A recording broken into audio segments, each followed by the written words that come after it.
Bino, eu notei que o pessoal lá, aqui no nosso canal, e eu também olhei lá, eu vejo muitos conteúdos do senhor lá, eu notei que a galera gosta muito do assunto do Apocalipse, né? E assim, eu particularmente, por ser um pouco leigo, né?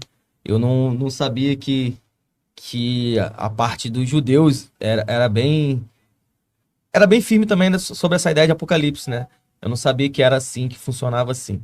E como é, o senhor sente também que os judeus procuram muito saber sobre os fins dos tempos, é um lado forte, igual também é nos cristãos aqui? Na realidade, assim, né, dentro do povo judeu existem aqueles que são mais inclinados à religiosidade, né? Sim. Existe aquele que é laico, aquele que não é religioso. Então, assim, quem vai se interessar realmente pelo tema, né, é mais os religiosos, né? Mais aquele que está envolvido de alguma forma com a espiritualidade, né? Com Bíblia, com Verdade. estudo da Torá, Talmud. E esse que está mais preocupado, né, com a vida espiritual, ele acaba se preocupando também com o que está acontecendo no mundo e, é claro, né, com todo o contexto profético. Até porque é muito interessante a gente falar, abordar esse tema sobre o povo judeu, né? E aí, é claro, quando a gente fala o povo judeu, a gente está falando de toda a coletividade do povo judeu, né? Então, assim, e dentro dessa coletividade você vai ter judeus ultra-ortodoxos, ortodoxos, conservativos, você vai ter judeus reformistas, judeus liberais, judeus mais só no contexto mais político sionista, né? E claro que tem a vertente judaico-messiânica, né, que embora não é muito considerado como um movimento judaico pelos tradicionais, por conta do nome de Yeshua, por conta do nome de Jesus, mas é uma vertente do judaísmo também, né? E a outra parte é a parte dos laicos, né? É a parte dos judeus que não creem em nada, ou são racionalistas, ou são seculares, né? Pessoas que às vezes só creem em Deus, como há também no catolicismo, no meio evangélico. Aí ele crê em Deus, ele crê em Deus, a fé dele é essa, mas, né? Então, sim, existe uma expectativa, por quê? Porque é fim de tempo, é fim dos tempos, né? Acharita Yamim, dizemos em hebraico. E o que acontece? Nesse momento, nós estamos dentro de uma Bem, situação de guerra. Né? E toda vez que há apocalíptica. uma situação de guerra que envolve Israel, quer seja regional ou quer seja ali total, né, com uma outra nação, que é o que nós estamos na iminência agora com o Líbano, cria a preocupação, volta o tema da perspectiva dos inimigos, o que dizem os profetas, e nós, até mesmo se a gente separa aqui um pouquinho o lado messiânico do Novo Testamento, você olha para os profetas, você vai ver, ou seja, todo o povo judeu sabe. Esse, esse vídeo também é um vídeo, vamos dizer assim, um divisor de águas para quebrar, né, esse dogma religioso de que os judeus não acreditam em Jesus. Milhares de judeus acreditam sim em Jesus. Não só acreditam, mas obedecem seus mandamentos também. Vamos Que continuar. os profetas falaram sobre os últimos dias, falando sobre Gog e Magog, um momento de grande confronto, né, com nações do mundo. O Gog e Magog, ele antecede a Guerra do Armagedão, correto? É depois da tribulação ou é antes? Então, vamos lá. Esse é um tema complexo. Por que ele é complexo? Porque, na realidade, Gog e Magog, ele fala de um ajuntamento de nações que virá contra Israel, certo? Então, olha, Correto. o que os profetas falaram? Os profetas falaram que nações vão se reunir contra Israel, beleza. Agora, quando? Quando eles dão pistas para nós. Só que essas pistas, elas envolvem eventos muito espirituais. Eu vou dar um exemplo.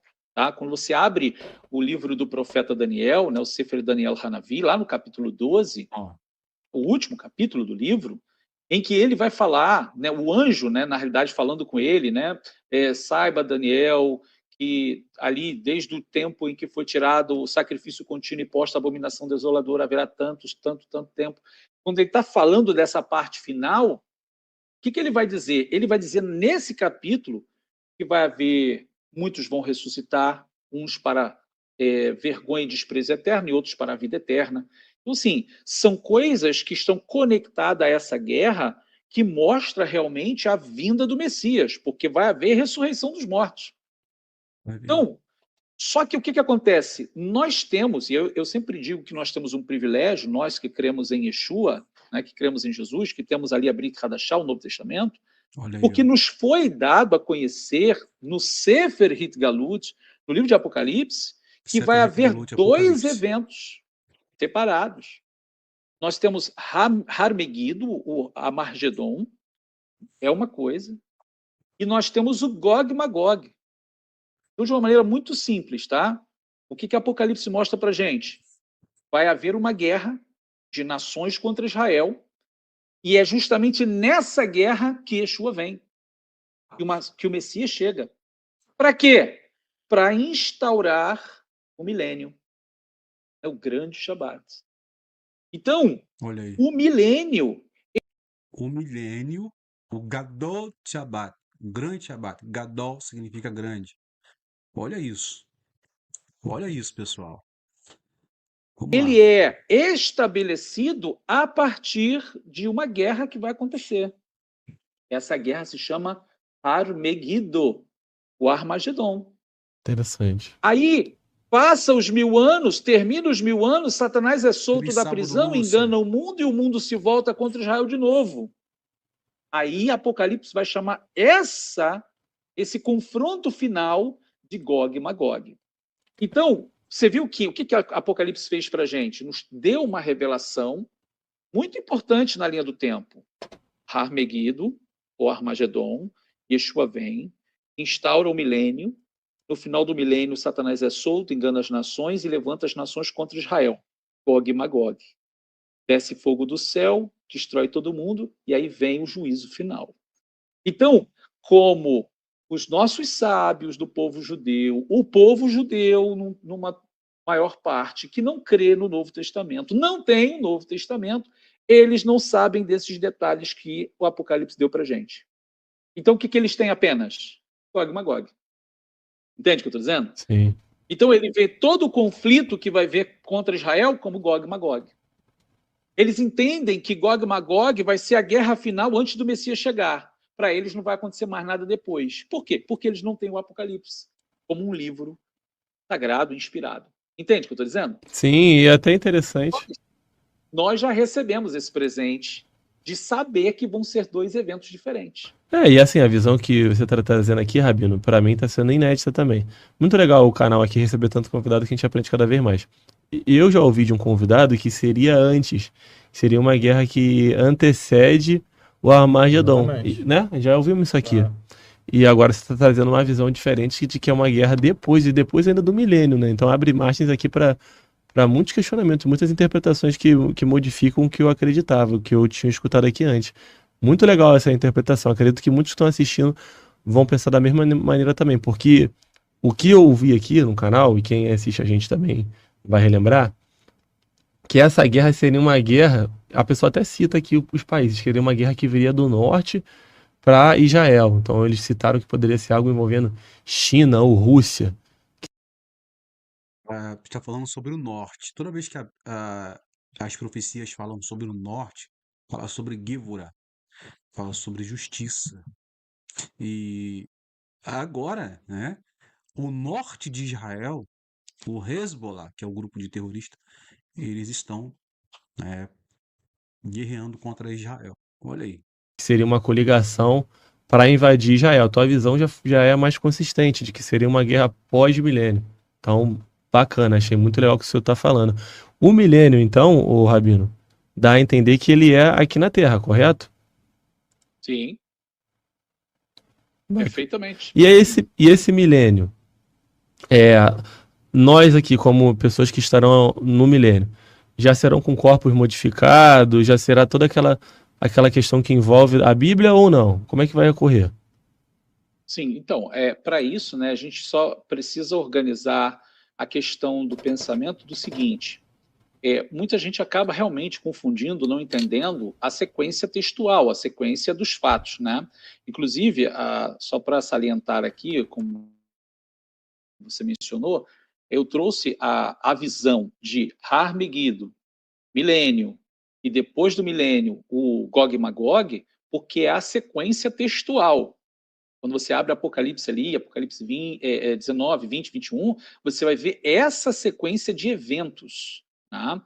Então, assim, agora, voltando ao tema, justamente quando a gente vai falar sobre milênio, veja, Mateus capítulo 25, Yeshua traz para a gente a parábola das 10 virgens. Então, Oi. só para a gente trazer uma palhinha aqui do que seria a parábola das 10 virgens, que é muito atribuído à questão de metade da igreja, né, de justos e injustos. Aquilo não está falando para o povo de Israel, nem para a igreja. Aquilo está falando das nações do mundo. As 10 virgens não são noiva. Esse noivo não é polígamo. Na realidade, o noivo está indo para as bodas, ou seja, já existe um casamento, ele é a noiva. Quem são as virgens? São as damas, as convidadas para iluminar o caminho para essas bodas. Essas bodas é a referência às bodas do Cordeiro. E quem são as noivas? As noivas são as nações do mundo. As nações que conservaram o azeite, que representa o Espírito de Deus, a Bíblia, todo o conteúdo que vem da oliveira, as nações que mantiveram esse azeite, elas vão estar preparadas para a chegada do noivo. As nações que perderam esse azeite, elas lamentavelmente vão ficar de fora. Então, assim, por que eu estou falando do capítulo 25 de Mateus? Porque logo depois da parábola das 10 virgens, vem a parábola, ou seja, a parábola não, Yeshua vai falar sobre o juízo das nações. Que ele separa as nações ovelhas e as nações bodes. Se quando o Filho do Homem vier no reino da sua glória, se sentar no seu trono, porá as ovelhas à direita e os bodes à esquerda. Está falando das nações. O contexto, ou seja, a parábola seguinte, ou seja, a parábola e o contexto seguinte é o mesmo. Nações que foram a favor de Israel serão as ovelhas, e as nações contra Israel serão os bodes. Então, não quero entrar muito nesse detalhe, mas para responder já o que você falou, vamos entender agora que Yeshua chegou, Israel estava naquela luta, e aí Yeshua chega, e Yeshua aí é Jesus. nesse momento que acontece o famoso e esperado arrebatamento. Né? E todo mundo espera pré, outros têm dúvida se é mid, se é pós. Vamos deixar esse quesito de lado e vamos entender aqui que foi lá no final da tribulação. Então, lá no final da tribulação, Yeshua chegou.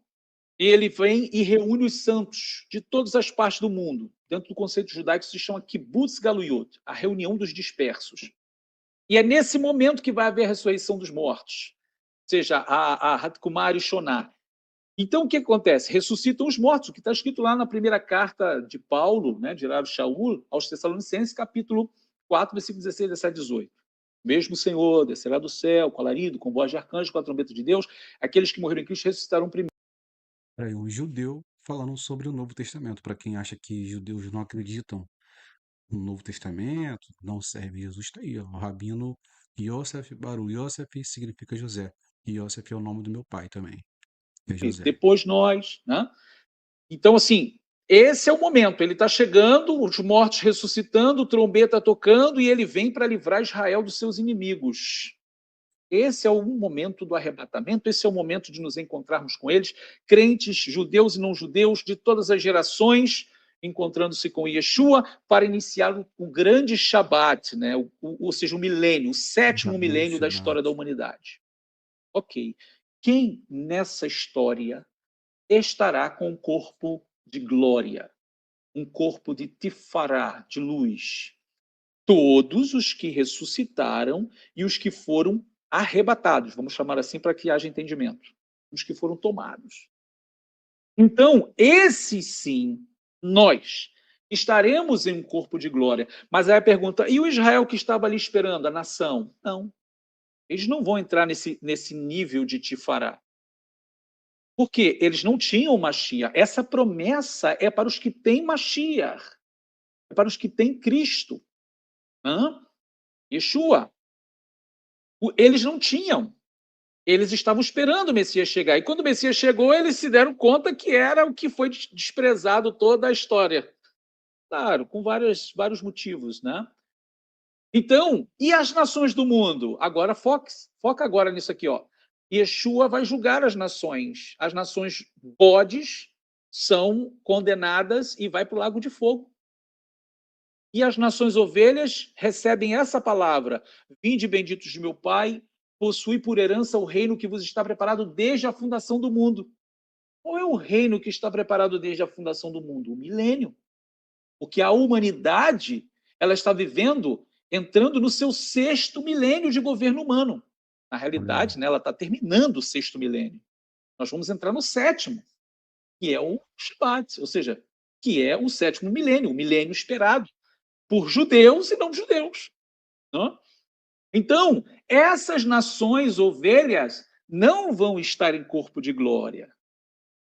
Os únicos que vão estar em um corpo de Tifará, de glória, são os que seguem Yeshua agora.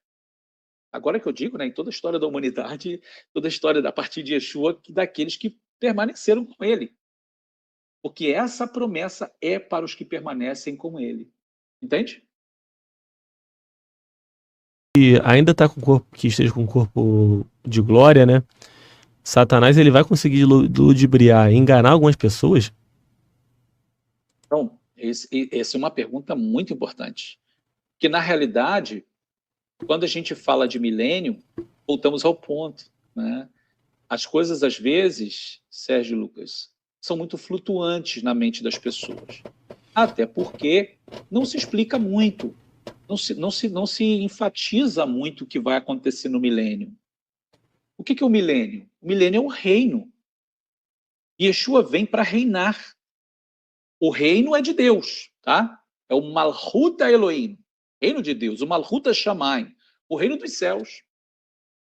Ele vem para reinar. Ele é o representante legal de Deus, ele é o príncipe regente, reinando sobre as nações do mundo. Que nações? Aquelas que eu falei aqui, as ovelhas que entram para o milênio, certo?